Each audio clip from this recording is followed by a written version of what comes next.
Positive or negative sentences with present perfect tense.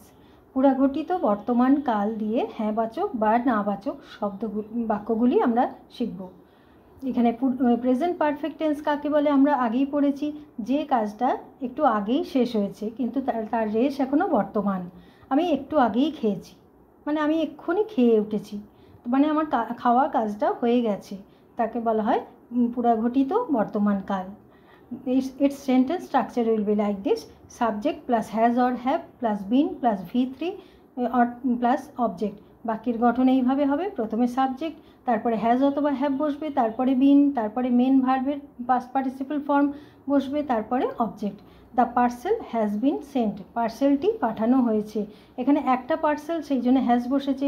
The parcel হচ্ছে subject, তারপরে has, তারপরে been, তারপরে verb, main verb sent, তার participle form হচ্ছে sent. The parcel has not been sent, পার্সেলটি পাঠানো হয়নি।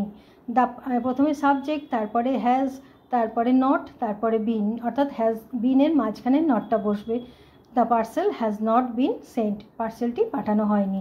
The problems have been solved, এখানে অনেকগুলো প্রবলেম তাই হ্যাভ বসেছে, সমস্যাগুলির সমাধান হয়েছে।